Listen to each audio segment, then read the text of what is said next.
Hi everyone, welcome back to my channel. बच्चों, आज का हमारा टॉपिक है यूनिट ऑफ रेट कांस्टेंट, यानी कि जो हमारी रेट ऑफ रिएक्शन है, यानी कि first order, second order, third order जो भी रिएक्शंस है उनके अंदर जो रेट कांस्टेंट दैट मीन जो के है उसका हम निकालेंगे यूनिट। ठीक है, तो देखो यूनिट ऑफ रेट कांस्टेंट में as well as the order of reaction change the unit of K also change.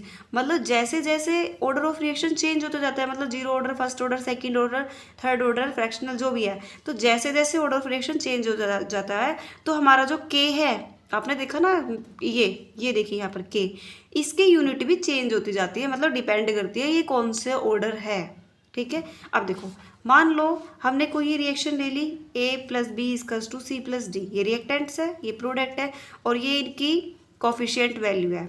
ठीक है, स्टोइकोमेट्रिक कोफिशिएंट, ये वैल्यूज़ है। अब देखो अगर हम इसके रेट की बात करें तो रेट हम पहले भी पढ़ चुके हैं इसका, तो रेट क्या हो जाएगा, रेट इजकल्स टू के ए की पावर बी की पावर। अब देखो यहाँ पे ए और बी नहीं लिखना है, क्यों नहीं लिखना है ए और बी, मैंने आपको पहले ही बताया था कि ज़रूरी नहीं है कि कोफिशिएंट वैल्यू जो है वो ही उसकी कंसंट्रेशन हो, ये डिपेंड करता है एक्सपेरिमेंटली। जब तक हम एक्सपेरिमेंटली नहीं निकाल लेते तब तक हम नहीं बता सकते कि इनकी पावर सेम होगी। हो सकता है सेम हो, बट ज़रूरी नहीं है कि सेम भी हो। जैसे हमने अभी लास्ट रिएक्शन पढ़ी थी CHCl3 प्लस Cl2 और CCl4 और HCl निकला था, तो यहाँ पर जो हमारी क्लोरीन की कंसनट्रेशन थी वो 1/2 थी, जबकि वो 1 था। आई होप आपको समझ में आ गया होगा। अब देखिए, अब बात करते हैं यूनिट की, तो के की अगर हम यूनिट करें तो देखो के क्या है, रेट कांस्टेंट है।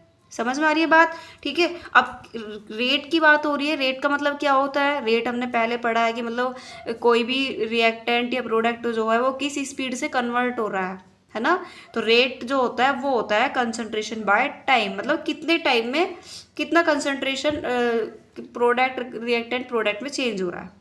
ओके, तो ये कंसंट्रेशन बाय टाइम जो है ये हमारा रेट की यूनिट आ गई। ठीक है, तो अब इस रेट की यूनिट को हम इस फॉर्मूले में ऐड करेंगे।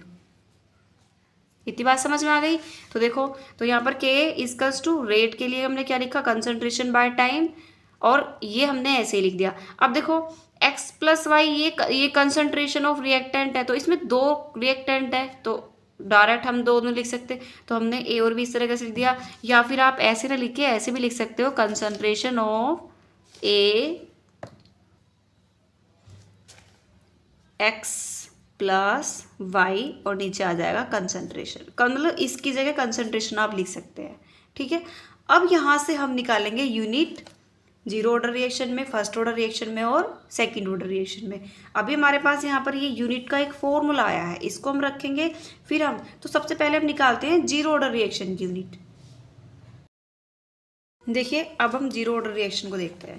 यहाँ तक आपको समझ में आ गया होगा, उम्मीद करती हूँ। ठीक है, तो हमने जीरो ऑर्डर रिएक्शन में क्या पढ़ा था, देखो ऑर्डर रिएक्शन आपको समझ में आ गई कि कंसंट्रेशन की पावर का सम। तो अगर x प्लस वाई की वैल्यू 0 आ रही है तो ये जीरो ऑर्डर रिएक्शन है। देखो मैंने आपको लास्ट वीडियो में बताया था, मैं फिर से एक बार दिखा देती हूँ। देखिए, अगर x प्लस वाई, अब x प्लस वाई में आप कंफ्यूज मत होइएगा प्लीज़, ये x प्लस वाई जो है ये पावर है रिएक्टेंट की। जीरो है तो जीरो ऑर्डर रिएक्शन, फर्स्ट है तो फर्स्ट, सेकंड है तो सेकंड, और फ्रैक्शन है तो फ्रैक्शनल ऑर्डर रिएक्शन। ये बात समझ में आ गई? अगर x plus Y equals to 1 है तो फर्स्ट ऑर्डर रिएक्शन, सेकंड है तो सेकंड ऑर्डर रिएक्शन। यहाँ तक समझ में आ गया? अब एक चीज़ देखिए कि यहाँ पर जो हमारी x प्लस वाई है ये किसके बराबर हो गया, जीरो के बराबर हो गया। मैं फिर से एक बार लिख देती हूँ, देखो तो क्या बन जाएगा हमारा, K equals to concentration by time by, इसको हम कैसे लिख सकते हैं, कंसंट्रेशन की पावर x प्लस वाई। अब एक चीज़ नोटिस करो, तो x प्लस वाई हमारे किसके बराबर हो गया है, जीरो के बराबर आ गया है, तो ये हमारा जीरो बन गया। ध्यान से समझिएगा, ये हमारा जीरो बन गया, और जीरो जो है वो 1 के बराबर है, तो ये हमारा कुल मिला के क्या बन जाएगा, 1 बन जाएगा। ठीक है, अब अगर कंसंट्रेशन और टाइम की बात करें तो अगर हम इसकी यूनिट निकालेंगे तो यूनिट कितनी निकल के आ जाएगी, तो बेटा कंसंट्रेशन की जो यूनिट होती है वो मोल लीटर पर लीटर होती है, और टाइम की कितने होती है, सेकंड। तो अगर हम इसको पूरा डिफाइन करें तो कैसे करेंगे, mole litre inverse second inverse. देखो मोल बाय लीटर करोगे तो लीटर ऊपर जाएगा, सेकंड बनेगा, तो मतलब मोल बाय लीटर, तो मोल लीटर ऊपर जाके इन्वर्स बन जाएगा, और टाइम के लिए सेकंड है, सेकंड भी ऊपर जाएगा तो ये भी इन्वर्स बन जाएगा। तो ये दोनों नीचे ही थे, कंसंट्रेशन की भी यूनिट थी वो लीटर था, इसलिए ये बनेगी हमारी जीरो ऑर्डर रिएक्शन के लिए रेट कांस्टेंट की यूनिट। आई होप आपको समझ में आ गई होगी। चलिए मैं आपको थोड़ा सा और ओपन करके बता देती हूँ ताकि आपको कन्फ्यूजन ना हो। देखो, कंसंट्रेशन की जो यूनिट होती है वो होती है मोल पर लीटर, और नीचे हमारा टाइम है, और टाइम की क्या होती है, सेकंड है। तो ये जब ऊपर जाएगी तो क्या बनेगी, मोल लीटर इनवर्स, और ये भी ऊपर जाएगी तो क्या बन जाएगी, सेकंड इनवर्स। ठीक है, अब बात करते हैं सेकंड ऑर्डर रिएक्शन की। देखिए बच्चों, unit of second order reaction में हमें ये जो हमने स्टार्टिंग में फॉर्मूला लिखा था ये फॉर्मूला आपको याद रखना है, या फिर आप ऐसे ना लिख के ऐसे लिख सकते हो भाई, कंसंट्रेशन जो है हमारी वो x प्लस वाई इसकस टू कितनी है। देखो x प्लस वाई तो है, लेकिन पीछे हमने क्या देखा, x प्लस वाई इसकस टू 0। अब यहाँ क्या होगा, x प्लस वाई इसकस टू 1, यानी कि ये जो पावर है ये पावर किसके बराबर हो जाएगी, 1 के बराबर हो जाएगी।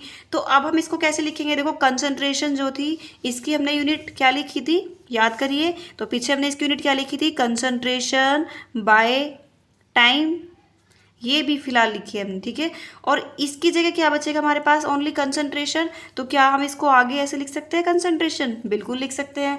ठीक है, तो ये कंसंट्रेशन हो जाएगा। अगर कंसंट्रेशन टू कंसंट्रेशन कैंसिल हो जाए तो यहाँ पर क्या बचेगा, 1 बाय टाइम। अब इस टाइम को ऊपर ले जाएंगे तो टाइम क्या होता है, सेकेंड, समझ में आ रहा है आपको, और ऊपर जाएगा तो क्या बन जाएगा, इनवर्स। यानी कि ये सेकंड यूनिट की सेकंड ऑर्डर रिएक्शन की यूनिट है रेट कांस्टेंट की।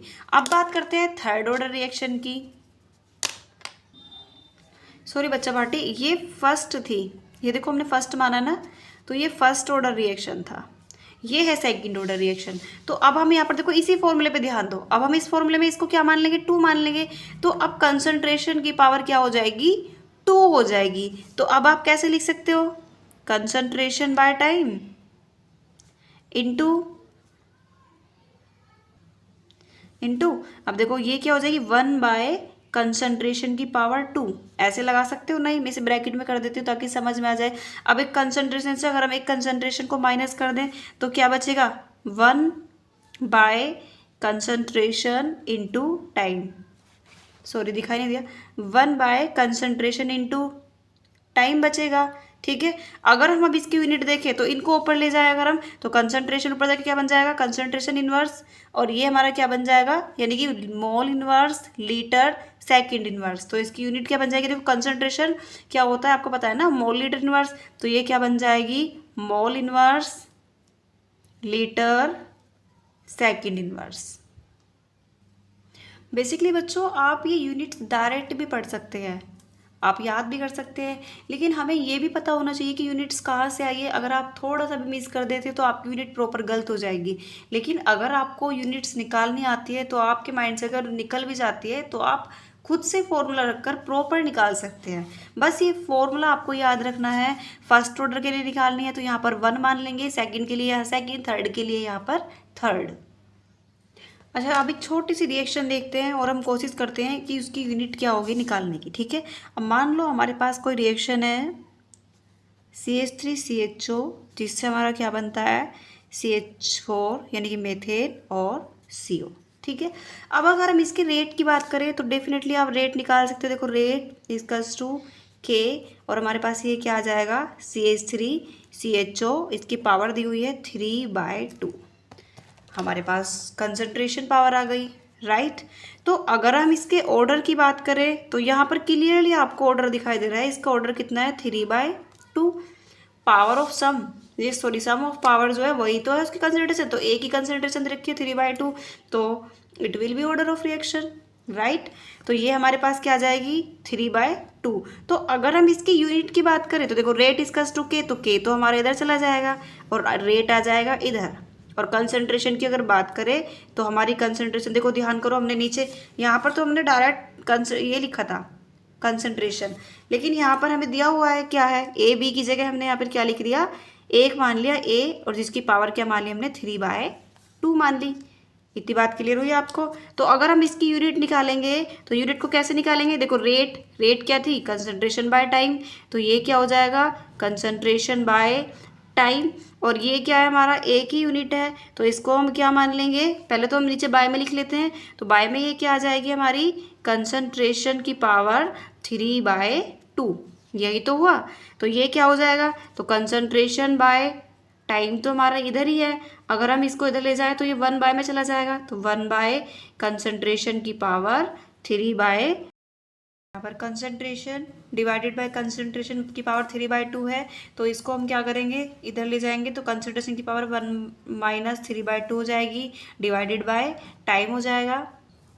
तो देखो अगर हम इसको सोल्व करेंगे तो क्या बनेगा, कॉन्सेंट्रेशन, मैं यहीं डायरेक्ट लिख देती हूँ, तो हमारा क्या बन जाएगा, कॉन्सेंट्रेशन, इसको अगर माइनस करोगे तो ये हमारा क्या बन जाएगा, -1/2। और अगर टाइम को ऊपर ले जाएंगे तो टाइम हमारा क्या बन जाएगा, टाइम इनवर्स। तो ये कि हमारी यूनिट क्या आ जाएगी। तो अगर अब इसकी फाइनल यूनिट की बात करें तो देखो कॉन्सेंट्रेशन हमने पढ़ा है पीछे, क्या था कॉन्सेंट्रेशन, क्या था कॉन्सेंट्रेशन, था मोल लीटर इनवर्स। तो हमारा ये क्या बन जाएगा, मोल पर लीटर, जिसकी पावर क्या है, -½ और टाइम का क्या होता था, सेकंड, तो ये क्या हो जाएगा हमारा सेकंड इनवर्स। आई होप बच्चों आपको वीडियो अच्छी लगी होगी। अगर आपको वीडियो अच्छी लगी तो प्लीज़ चैनल को लाइक शेयर और सब्सक्राइब करें। Thank you.